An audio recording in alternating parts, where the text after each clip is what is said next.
You are watching the OG channel को subscribe ज़रूर कीजिए। पाकिस्तान में हर चीज़ महंगी होती जा रही है, दिन ब दिन बाइक्स भी महंगे होते जा रहे हैं। प्राइसिंग की बात कर रहे हैं तो मैं ये बताता चलूँ कि बैक इन 2016 ये बाइक मैंने जब परचेज़ किया तो ये 4.5 लाख रुपए का था और अब ये बाइक डिसकंटिन्यू हो चुका है, लेकिन इसका जो लास्ट मॉडल था वो आया था BN251 के नाम से। उसकी रिटेल प्राइस तकरीबन 12 से 13-14 लाख के दरमियान थी। दैट शोज़ के how much biking industry has been hit by the economic crunch. Hello and अस्सलाम वालेकुम everyone to the OG channel. Let's start with the sound test.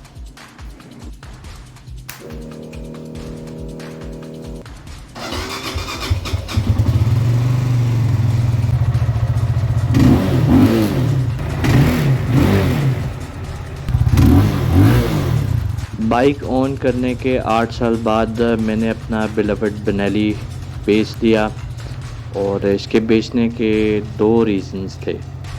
सबसे पहला रीज़न जो कि मेजर रीज़न था वो था इसका रिलायबिलिटी फैक्टर। उसके बारे में मैं आगे जाके ज़रूर बताऊंगा।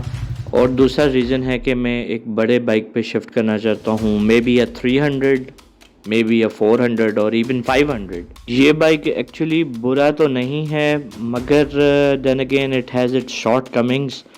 बाइक के प्रोज एंड कॉन्स बताने से पहले मैं बाइक के इंस्ट्रूमेंट क्लस्टर और इसके इंजन के बारे में बता दूं आपको कि बाइक सिंगल सिलेंडर है, वाटर कूल्ड है और इसका साउंड जो है वो इस तरह बड़े बाइक्स वाला नहीं है, बट नॉनदलेस बुरा भी नहीं है।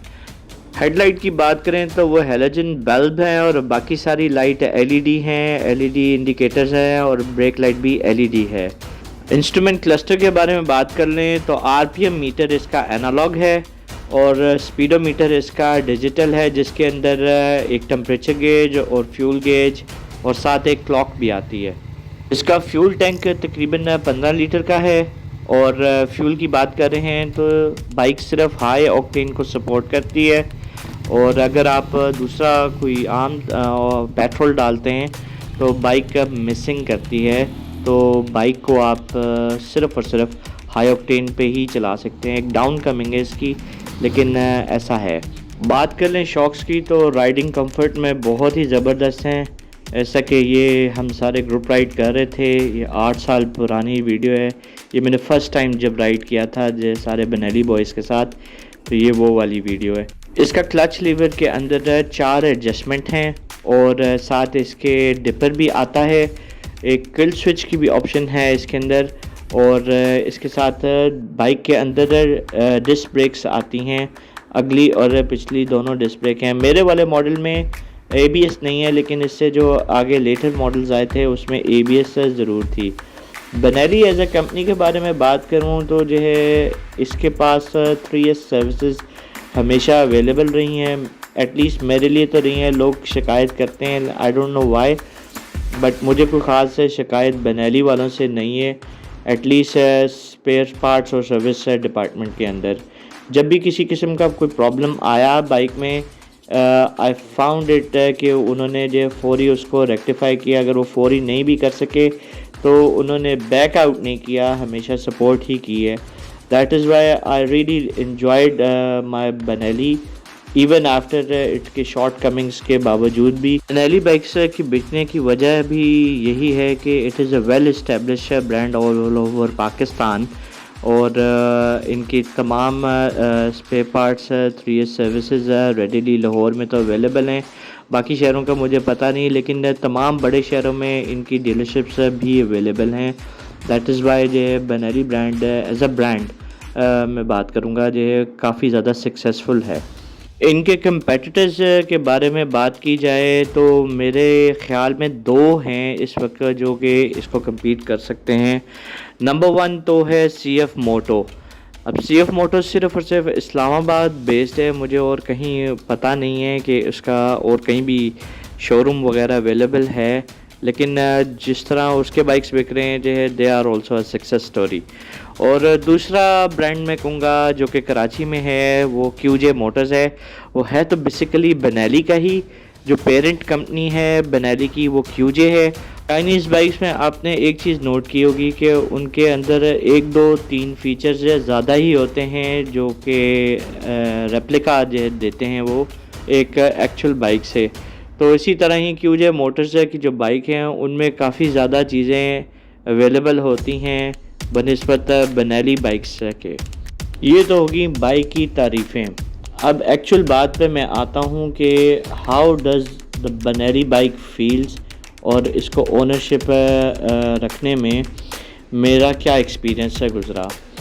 तो यहाँ पे मैं एक ये वीडियो अपनी पुरानी लगा रहा हूँ जिसमें मैंने जो एक शॉर्ट राइड की थी from Lahore to Gujranwala on my Benelli TNT 25, जिसमें TR के 500 भी लोगों के पास थे और 180S भी था। और मैंने जब राइड किया तो मुझे एक्सपीरियंस में ये पता लगा कि bike it is for the city, not for long runs. या मतलब आप लंबे लंबे सफ़र जो है ना इसके ऊपर नहीं कर सकते। Why is that? Because Benelli bike के अंदर वाइब्रेशंस आ जाती हैं, स्पेशली जब आप हायर रेव करते हैं, जिससे होंडा CG 125 में आती हैं। खैर ये इतना बुरा तो नहीं है जितना होंडा CG 125 के हैं, but then again not so much comfortable.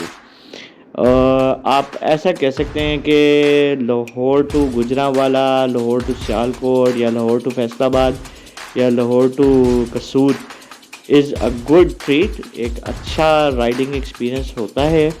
But anywhere further than that, जैसे लाहौर टू इस्लामाबाद है, I would not recommend it. क्यों? क्योंकि जब आप राइड करते हैं, एक तो नंबर 1 ये बात कि जो विंड जो है ना आपको जो मार देती है फ्रिक्शन की वजह से। दूसरा ये कि बाइक के अंदर वाइब्रेशंस तो जैसे कि मैंने आपको पहले बताया बहुत ही ज़्यादा है, होंडा CG 125 की तरह तो नहीं, मगर ज़्यादा हैं, मतलब इतना कंफर्टेबल नहीं है। कंफर्ट की बात हो रही है तो मैं साथ साथ ये भी बताता चलूँ कि यामाहा YBR-G या यामाहा का बाइक वो इसके करीब करीब आता है, समटाइम्स इससे ज़्यादा बेहतर कंफर्ट में आता है, बिकॉज़ उसमें वाइब्रेशंस तकरीबन ना होने के बराबर है। उसके अंदर व्हील बैलेंसर लगा हुआ है जिसकी वजह से वाइब्रेशंस कैंसिल आउट हो जाती हैं उसकी। बात आ जाए ब्रेकिंग के ऊपर, तो ब्रेकिंग में बहुत ज़्यादा अच्छी बाइट नहीं है, इट फील्स वुडन।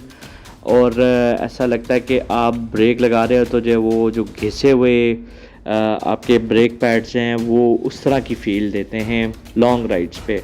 बाइक्स के अंदर कुछ नंबर ऑफ़ प्रॉब्लम्स भी मुझे आए।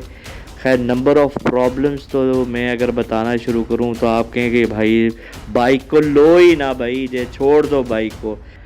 मैंने टोटल बाइक 20,000 जो है ना किलोमीटर्स तक चलाई हुई है, ऑलमोस्ट जो 20,000 भी पूरा नहीं चलाया। तो उसके अंदर जो नंबर ऑफ़ प्रॉब्लम्स आए जो है ना वो ज़रा परेशान कुन थे। नंबर 1 तो प्रॉब्लम ये आया जब मैंने बाइक धोया फर्स्ट टाइम है तो इसके चारों इंडिकेटिंग लाइट्स जो है ना वो बाइक ऑन करने पे जो है ना ज़रा ऑन हो जाते थे। तो मैं ज़रा जो है ना परेशान हो गया इस बारे में कि यार ये क्या, तो नई बाइक है।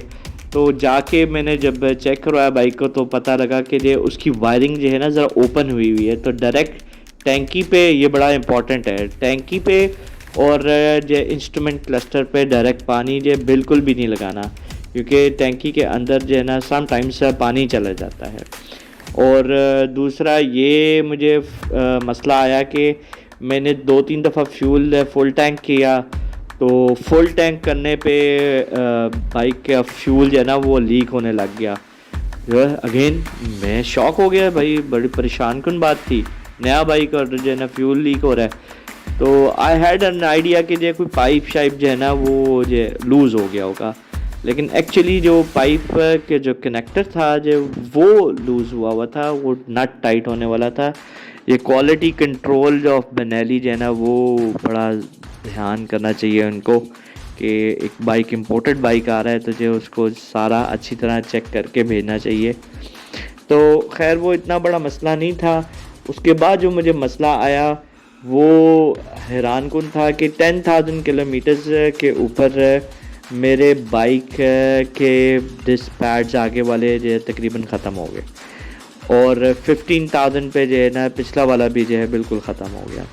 और ब्रेक पैड इसके जो है चीप नहीं है, ठीक ठाक महंगे ब्रेक पैड्स हैं।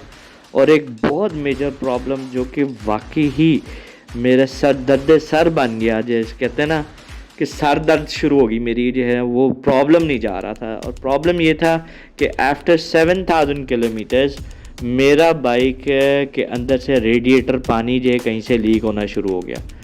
अब वो कैसे लीक होना शुरू हो गया, मैंने पहले जो है सादा जो रेडिएटर का पानी डलवाया, तो मैं समझा कि शायद मैंने गलती कर दी है, जो है कोई अच्छा और इम्पोर्टेड किस्म का मुझे चाहिए, तो मैंने वो भी डलवा दिया, फिर भी नहीं प्रॉब्लम गया।